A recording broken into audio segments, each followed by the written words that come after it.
নমস্কাৰ region online service চেনেললৈ স্বাগতম। নিশ্চয় আপোনালোকৰ খবৰ ভাল। আজি লৈ আছোঁ আপোনালোকৰ ওচৰত যি 32,000 চাকৰিৰ ৰিক্ৰুটমেণ্ট যি ছেপ্টেম্বৰ অক্টোবৰ মাহৰ ভিতৰত খোল খাব, সেই ৰিক্ৰুটমেণ্টৰ ওপৰত আপোনালোকৰ ওচৰত মই তথ্য লৈ আহিছোঁ যে অসম পুলিচৰো তাত ৰিক্ৰুটমেণ্ট খোল খাব।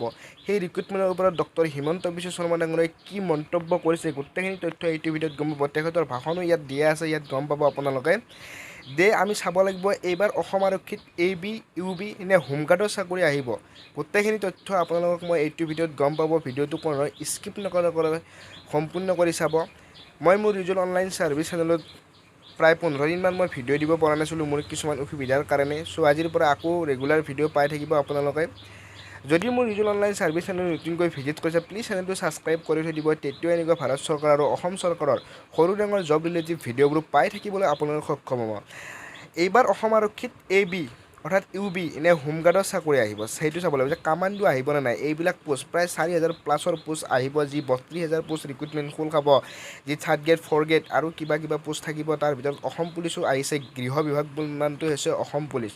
হিমন্ত বিশ্ব শৰ্মা ডাঙৰীয়াই সংবাদ মাধ্যমৰ আগত তেখেতে কৈছে যে AB, UB নিশ্চয় ফ্লাপ হৈছে, হোমগাৰ্ডৰো কিছুমান ফ্লাপ হৈছে, কিছুমান হোৱা নাই, কামাণ্ডোৰো কিছুমান ফ্লাপ হৈছে। যে এই কোনো ধৰণৰ 1 লাখ চাকৰিৰ ওপৰত নহয়, যে ৰেগুলাৰ যি প্ৰমোশ্যন হৈ থাকিব চাকৰিত, অৰ্থাৎ ABৰ পৰা আপোনালোকে কিছুমান OC হ'ব, হোমগাৰ্ডৰ পৰা AB হ'ব, UB হ'ব, সেনেকৈ প্ৰমোশ্যনৰ চাকৰিবিলাক ৰেগুলাৰ আহিব। সেইবিলাক তথ্যই গম পাব। হিমন্ত বিশ্ব শৰ্মা ডাঙৰীয়াই আপোনালোকক বুজাই দিব।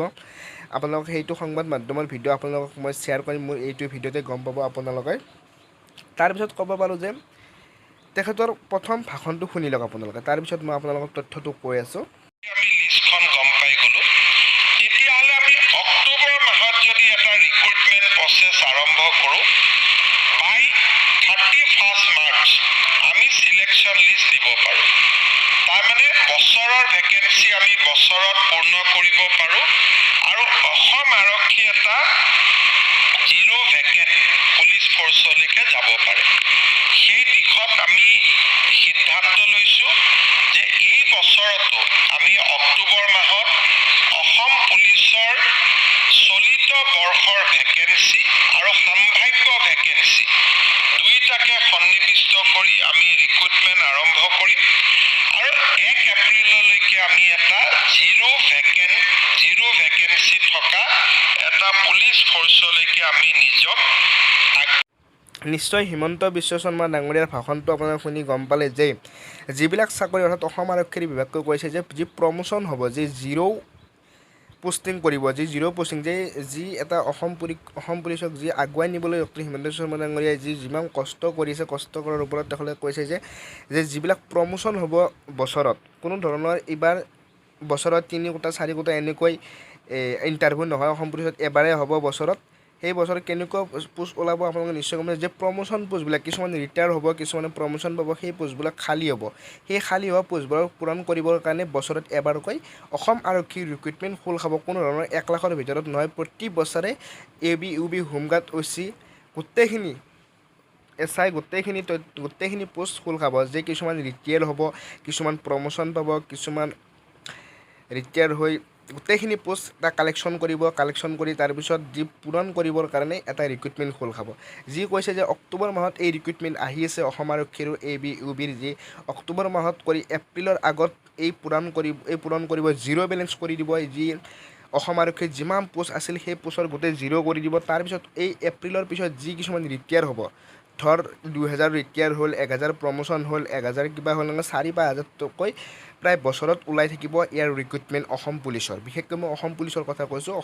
অসম পুলিচৰ এনেকুৱা ৰিক্ৰুটমেণ্ট খোল খাই থাকিব, যে প্ৰমোশ্যন হোৱা আৰু ৰিটায়াৰ হোৱাৰ ওপৰত তথ্য কৰি বছৰে ইয়াৰ ৰিক্ৰুটমেণ্ট খোল খাই যাই থাকিব।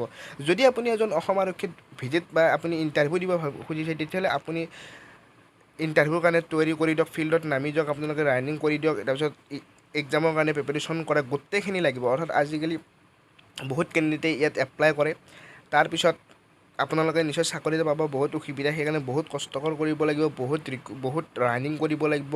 তাৰপিছত আপোনালোকে এক্সামৰ কাৰণে প্ৰিপেৰেশ্যন কৰিব। অকল ৰানিং কৰি পেলাই এক্সামৰ কাৰণে প্ৰিপেৰেশ্যন নকৰিলে নহ'ব, এক্সামৰ কাৰণেও প্ৰিপেৰেশ্যন কৰিব লাগিব, তাৰপিছত ৰানিঙৰ কাৰণেও কৰিব লাগিব। দুটা সমান হ'ব লাগিব, তেতিয়াহে আপুনি চাকৰিটো লাভ কৰিব পাৰিব।